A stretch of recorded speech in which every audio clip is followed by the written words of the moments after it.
सामान्य जन बनाओ, सामान्य जनों को भी परम गति प्रदान करने वाली और ब्रह्म ऋषियों के चिंतन मात्र से जो गति पर जो चाहे वो गति गंगा जी प्रदान करें। साक्षात ब्रह्म द्रोह प्रवाहित है गंगा जी। गंगा जी की ही एक ऐसी अमोघ महिमा है कि जिनके दर्शन मात्र से पाप नष्ट हो जाता है। गंगा जी बस सीधा वृंदावन से इस समय जैसी आसक्ति प्रगट की वृंदावन ने, ऐसी गंगा जी से आसक्ति। गंगा जी छोड़कर कहीं नहीं जाना, किनारे ही जो तीर्थ मिले मिले कहीं नहीं जाना, नगर में भी ऊपर नहीं चढ़ना, वही जो आहार मिले गंगा का। कैसे बताएं क्या परमानंद स्वरूप गंगा जी है, जिनके दर्शन मात्र से सारा पाप नष्ट हो जाता है गंगा जी से। और आपको बताएं अधिकतर बड़े महापुरुषों का दर्शन गंगा किनारे जो प्रकट में थे और जो अप्रकट थे। नानक देव जी का पहला साक्षात्कार गंगा के किनारे। वृंदावन पावन पुलिन ये सब गंगा की रेती पे। वृंदावन पावन पुलिन व्याला ये गंगा की रेती सेनपुर। साक्षात गंगा से प्रकट होते हुए सिद्ध मां, बड़े चमत्कार गंगा मैया, बड़े चमत्कार अद्भुत, मतलब वाणी लड़खड़ाती है उनकी महिमा को कहते हैं। वो महिमा तो इस जीवन में देखिए ना, इसलिए बड़ी दिव्यता गंगा जी। गंगा जी के नाम का स्मरण मात्र करने से पाप फर्रा जाते हैं। जो गंगा जी की डुबकी लगाता है वो महापापी भी पावन हो जाता है। विश्वास हो जाए, विश्वास हो जाए। गंगा जी में स्नान करके आचमन करके गंगा में ही जब पितरों का तर्पण किया जाता है तो पितरों को बहुत तृप्ति होती है, तो पितर मुक्त होने लगते हैं। जैसे अग्नि के संसर्ग से रुई भस्म हो जाती है, ऐसे ही गंगा जी के स्पर्श से शारीरिक मानसिक वाचिक तीनों प्रकार के पाप भस्म हो जाते हैं। गंगा गंगेति यो गुरुयाद योजना नाम सतैरपि। जो 100 योजन दूर 400 कोस दूर से गंगा गंगा गंगा बोले मुच्यते सर्व पापेभ्यो विष्णुरूपम स गच्छति, वो शरीर निष्पाप हो जाएगा, वो वाणी निष्पाप हो जाएगी, उसका मन निष्पाप हो जाएगा और वो भगवत धाम का अधिकारी हो जाएगा। जो 400 कोस दूर से भी गंगा गंगा गंगा, तब गोरा ही गोरा है गंगा जी, गोरे महादेव जी गोरे, तो उन्होंने उठा के देख दिया ऐसे गोरे प्रेम रसासों में। कभी सोचा नहीं था कि कभी वृंदावन, कभी सोच नहीं लेता वृंदावन। बड़ी इतनी निर्भयता थी। अब गंगा किनारे तो गांव में लोग ऐसे ही लाश प्रवाहित करते हैं ना, कुत्ते वहां के बहुत प्रवीण होते, बीच धारा से घसीट के लाश लाके ऐसे, और वहीं किनारे हम भी पड़े हुए हैं, वहीं वो जीत रहे, कोई फर्क नहीं, एकदम निर्भयता। भगवान शिव की अनन्यता। गंगा जी को जब देखते हैं, एक तो धारा में प्रवाहित होती है भगवान शिव के जटा में भारी तत्व, गंगा जी की विशुद्ध। अब आप कह रहे सैकड़ों योजन दूर से अगर गंगा गंगा गंगा ऐसा पुकार दे तो उसका शरीर पवित्र हो जाएगा, उसका मन पवित्र हो जाएगा, उसकी वाणी पवित्र। कल नरकों का वर्णन हुआ था, आज नरकों से उद्धार का वर्णन हो रहा है भाई। गंगा जल का आचमन करने वाला, गंगा जल का स्नान करने वाला, गंगा की धारा का दर्शन करने वाला, 400 कोस दूर से गंगा गंगा गंगा ऐसा उच्चारण करने वाला नरक नहीं जाएगा। कल जब नरकों का वर्णन हुआ था तो कई लोगों के बातें आई थी कि हमारे 38 के 38 हमारे में लक्षण है, अब क्या होगा। कोई कहता हमें 5 है, कोई कहता हमें 2 है, इसका मतलब नरक जाना पक्का है। तो आज उसकी काट सुन लो। नाम संकीर्तनम यस्य सर्व पाप प्रणाशनम। करना मत अवलो नसानी, अब ना तो सही हो, पहले नियम लो कि आज के बाद नहीं करें। नाम कर संकीर्तन करो, प्रभु का चरणामृत पियो, कभी अवसर मिले तो गंगा जी के समीप जाके साष्टांग दंडवत करके डुबकी लगाओ, आनंद पूर्वक खड़े होकर कुछ देर नाम जप करो। नरक वरक नहीं तो सब बढ़िया मंगल, पर करना ही पड़ेगा। कह रहे जो गंगा जी में स्नान के लिए कभी नहीं गए, ना गंगा जी का नाम लिया, ना गंगा जी पे श्रद्धा करते हैं, ऐसे लोगों के जीवन में जो आचरण बनते हैं वो बड़े निरर्थक होते हैं और ऐसे लोगों की दुर्गति होती है। पर गंगा जी का एक बार का स्नान निष्पाप कर सकता, पूर्ण विश्वास होना चाहिए। एक बार हरिद्वार में बहुत लोग गंगा स्नान कर रहे थे, पार्वती जी ने कहा कि देखो इन सबका उद्धार पक्का हो गया, क्योंकि हम देवी की महिमा को जानती गंगा की। सब स्नान करके, पूर्णिमा का पर्व है, ये स्नान कर रहे पक्का निष्पाप हो गए। महादेव जी ने कहा नहीं नहीं। क्यों प्रभु? बोले इनमें कोई गंगा स्नान कर रहा है, सब पानी में डुबकी लगा के आ रहे हैं। गंगा में थोड़ी लगा। तो प्रभु आप भी एक आश्चर्य में बात करते, साफ देखो ना कितने भाव से नहा नहा के आ रहे। बोले अच्छा, इनको विश्वास नहीं गंगा जी पे, इसलिए पानी पे डुबकी लगाते। कोई एक होगा जिसे विश्वास होगा। देखो अभी परीक्षा कर रहे, रास्ते में बैठ गए, फिसल के जैसे गिर गए हो ऐसे वृद्ध का रूप रख के अम्बा जी को नवीन रूप धारण करके बोले जो निकले उससे जो हम कह सको। जो महादेव जी ने सिखाया तो कहते भैया ये हमारे पति देव गिर गए, थोड़ा हाथ सहयोग दीजिए, पकड़ के उठा दीजिए, अकेले उठ नहीं रहे, आप आइए। और जब कोई आने लगे तो कहना निष्पाप पुरुष ही हमारे पति को छू सकता है, अगर पापी छुआ तो भस्म हो जाएगा। बस इतना तुम्हें बोलो। अब जो निकलते बोले भैया आप गंगा नहा के आ रहे तो बोले आप तो निष्पाप हो ही गए हो गए, हमारे पति फिसल के गिर गए, हमारे पति निष्पाप हैं, और जो निष्पाप पुरुष उनको निकाल सकता है, अगर कोई पापी छू लिया तो भस्म हो जाएगा, आप सहयोग करो। तो ना क्या है, पाप बहुत तो हुई, अगर कहीं पाप नष्ट न हुए हो तो भस्म हो जाएगी। नहीं, कोई नहीं, किसी की हिम्मत नहीं पड़ी कि महादेव जी को निकलवाए, क्योंकि जहां ये कहते कि अगर पापी पाप तो हुई, पता नहीं गंगा नहाने में नष्ट हुए कि नहीं नष्ट हुए, बेकार को भस्म हो जाए ऐसे। उनमें एक सरल भाव से गंगा गंगा गंगा माँ गंगे माँ गंगे स्नान किया। बोले भैया हमारे पति को निकलवा। बोले अच्छा भैया लुटा रखा।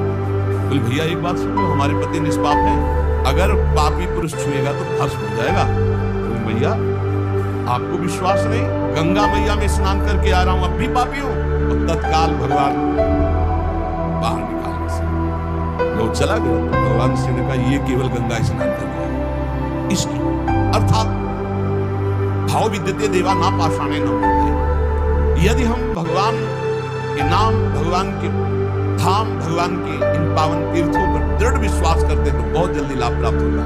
ये विश्वास के लिए सुनाता है शास्त्र ऋषि मुनि सब, ये विश्वास के लिए सुनाता। हमें दृढ़ विश्वास कर लेना चाहिए कि अब हमारा कल्याण तो हो ही गया। जैसे गंगा जी क्या है, भगवान श्री कृष्ण का चरणामृत, गांगम वारी मनोहारी मुरारी चरणच्युतम त्रिपुरार शिरश्चार, जैसे भगवान श्री मस्तक पर धारण किए। अपने लोग रोज चरणामृत पीते हैं, किनका? प्रिया प्रीतम का। अब और गंगा की जरूरत पड़ेगी? जहां से गंगा प्रकट हुई उनके सर्वांग स्नान का जल यमुना जी, जब यमुना जी गंगा जी से मिली तो गंगा जी ऐसे होकर प्रणाम मुद्रा में मिली यमुना जी से। यमुना जी ने कहा तुम्हारा हो भाग्य, तुम जगत पावन करने वाली गंगा हो, तो उनका तुम्हारे सामने मेरी कोई सामर्थ्य नहीं, क्योंकि तुम में प्रभु पूर्ण अवगाहन करते। हम तो प्रभु के चरण धोवन मानते हैं, आपके ऊपर पूर्ण प्रभु की कृपा है। ब्रजेंद्र सुनु राधिका हृदय प्रपूर्यमाण है, महारसाब्द पूरयो निवाति तीव्र एकता, रसैक सीम राधिका पदाब्ज भक्ति साधिका, तदंग राग पिंजर प्रवाह। श्री लाडली लाल का अंग राग लेकर प्रवाह करते हैं। ये अपने कल्याण की कोई चिंता रह गई? रोज जो चरणामृत पान करता है, काल मृत्यु हरणम सर्व व्याधि विनाशनम, श्री कृष्ण पादोदकम पीत्वा पुनर्जन्म न विद्यते, बस विश्वास हो। रजरानी लगाते हैं, राधा राधा बोलते हैं, अब कोई जरूरत कल्याण की, दृढ़ निष्ठा रखो। पर हम कितनों को रोते देखते हैं इस बात के लिए कि हमारा कल्याण हो जाएगा, हमारा अगला जन्म नहीं होगा। उनको चाहिए कि तुम लिखा पढ़ी करके देखो। अरे विश्वास मानो यार, विश्वास मानो। कल्याण स्वरूप आप हो चुके हैं, धाम में बैठे हैं, पर आपको विश्वास है नहीं। तो जो विश्वास है तो वही सुधरे बात ना तर माया पंथ में फिरे जो टक्कर खाद। ये विश्वास करो, एक एक बात कल्याण करने वाली। भगवती गंगा जी 400 कोस दूर से गंगा गंगा बोले तो भगवान के धाम भेज देती निष्पाप करके। ऐसी महामहिमा श्री गंगा जी की स्मरण में, अवगाहन में, आचमन में, स्नान करने में। अब ध्यान दे के सुनो, जो न गंगा नहाता है, न नाम जप करता है, न भगवत सेवा करता है, पशु योनि में जाता है।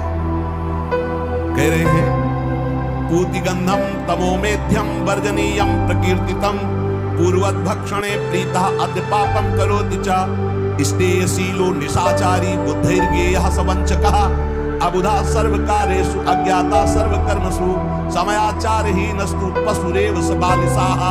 ये पशु योनि में जन्म लेंगे ऐसे लोग। कैसे लोग? नरक जाएंगे, कल चर्चा।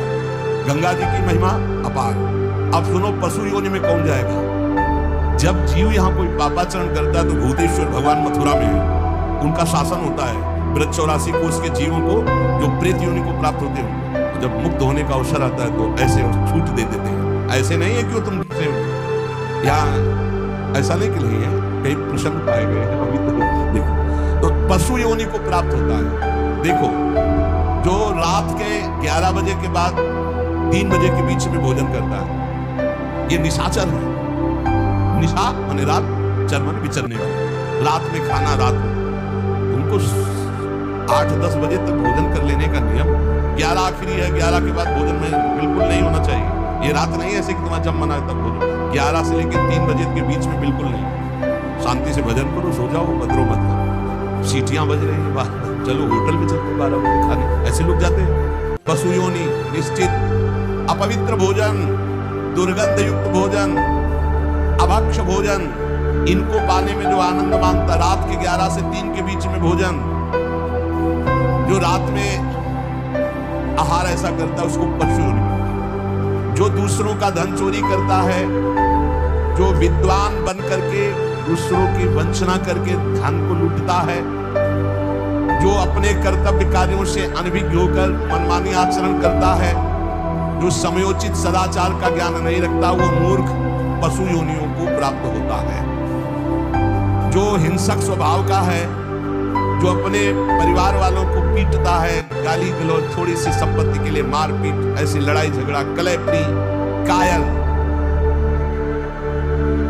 कुत्ते की योनि को प्राप्त, लिखा हुआ है वो कुत्ते की योनि को प्राप्त होता है। जो थोड़े से हिस्सा के लिए भाई बंधुओं को मारपीट, कलह, लड़ाई झगड़ा, इस तरह का व्यवहार, हिंसक स्वभाव, क्रूर स्वभाव, इनको कुत्ते की योनि प्राप्त होती है। जो चंचल स्वभाव, देखो कुछ न कुछ करते जाते, बैठे तो पैर हिला रहे, वो मतलब शांत नहीं रह सकते, उनके शरीर में वाइब्रेट होता रहता है।